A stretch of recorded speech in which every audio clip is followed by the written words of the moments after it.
السلام علیکم، آپ دیکھ رہے ہیں کے این ٹی وی۔ آج ہم بات کریں گے ٹائٹینک کے متعلق کہ 109 سال بعد بھی اس کو کیوں نہیں نکالا گیا۔ ویڈیو کو اینڈ تک ضرور دیکھیں۔ آج سے 109 سال قبل دنیا کا سب سے بڑا جہاز ٹائٹینک 14 اپریل 1912 میں خطرناک سمندری حادثے کا شکار ہو کر اپنے 2200 مسافروں سمیت ڈوب گیا تھا۔ ٹائٹینک اپنے پہلے ہی سفر کا آغاز 10 اپریل 1912 میں کیا تھا۔ جہاز کا نام RMS ٹائٹینک تھا۔ جہاز کا کپتان آخری لمحے تک موت کے منہ میں جانے والے مسافروں کو حوصلہ دیتا رہا۔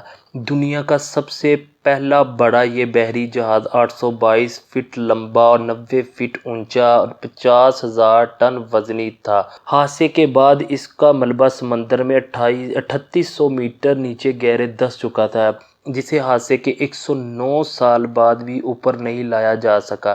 یہ اتنا بڑا جہاز تھا کہ اس کو ڈوبنے میں 2 گھنٹے 40 منٹ لگے۔ اپنے پہلے ہی سفر میں ڈوب جانے والا اس دنیا کا سب سے بڑے اور پہلے جہاز پر زندگی کی ہر آسائش مہیا کی گئی تھی۔ اس جہاز کا ملبہ 1982 میں امریکی نیوی کے سابق آفیسر رابرٹ نے اپنی ٹیم کے ہمراہ ڈھونڈ نکالا۔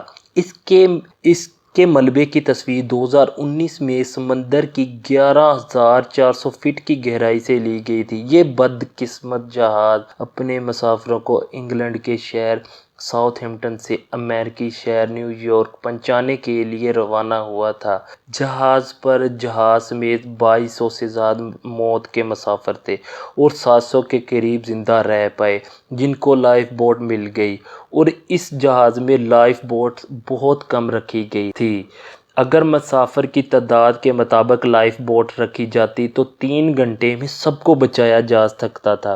جہاز کا مالک اکیلا لائف بوٹ لے کر فرار ہو گیا تھا، جس پر دنیا نے اس پر تنقید کا نشانہ بنایا، اور 1937 میں وہ تنہائی کا شکار ہو کر دنیا کو چھوڑ گیا۔